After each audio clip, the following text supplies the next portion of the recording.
Part 2. Into Action. The 7 Support Activities. Culture. One of the most important things that senior management of any organization can do is to set the culture of the company. The quality of the culture that you have set as a company will affect all aspects of your business, from employee retention to customer satisfaction to profitability.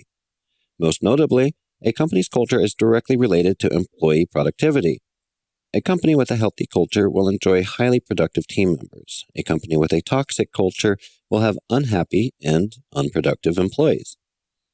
This can be especially true for a language services company because of the nature of the industry. When we look at the small town effect during the market influencer evaluation, we learn that in the language services industry, everybody seems to know everybody else, which means that companies that don't care about their culture are going to have a hard time finding quality people to work for them. And since a company is nothing more than the people it is made up, all aspects of their business will suffer. Culture comes from the top. No exceptions. You may have heard some people claim that culture grows organically from all levels of an organization, but that is simply not true. If culture did in fact seem to grow organically within an organization, then that growth was allowed or encouraged by the senior management. Employees at all levels of a company are constantly looking to their managers to take cues on how they should act, whom they should trust, and what they should do. The way their managers treat them ends up being the way that they treat their direct reports, all the way down the chain of command. Therefore, culture necessarily comes from the top. This is not to say, though, that it comes in the form of an announcement or a mandate. Culture is cultivated through modeled behavior from senior managers and specifically the CEO. If you want to know more about a company culture, learn more about their CEO. That will be the best indicator of what to expect for any given company. Pick from any of the core values that most companies, not just LSPs, will list: accountability, respect, hard work, etc. Let's go with respect. The website is updated to advertise to the world that one of the company's core values is respect. PowerPoint presentations are given and articles are written for the company's newsletter. The sales team tells every new client that ours is a culture of respect and we put a premium on treating one another with decency. However, let's say that the CEO engages in behavior contrary to this value, frequently belittling his VPs in front of their colleagues or gossiping about them behind their back.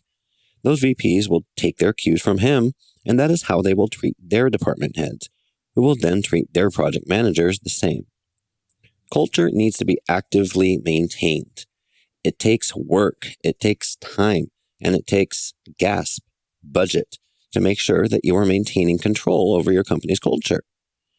Growing and maintaining a healthy and productive company culture is a lot like growing and maintaining a garden.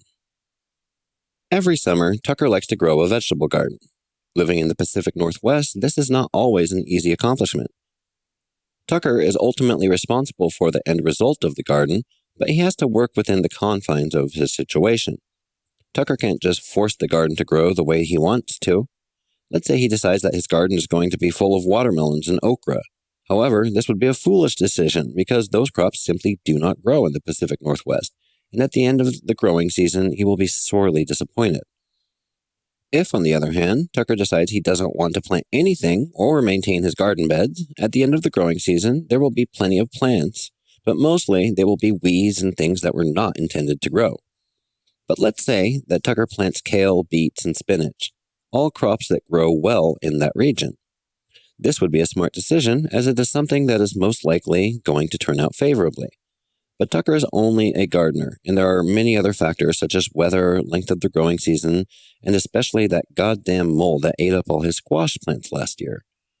He can do his best to influence the garden and make sure that it is set up to succeed, but he also needs to be flexible and recognize that while he can plant the garden and maintain it, he cannot make it grow.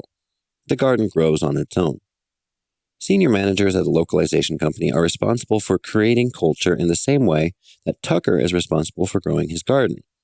They must make important decisions about how they would like to steer their company's culture.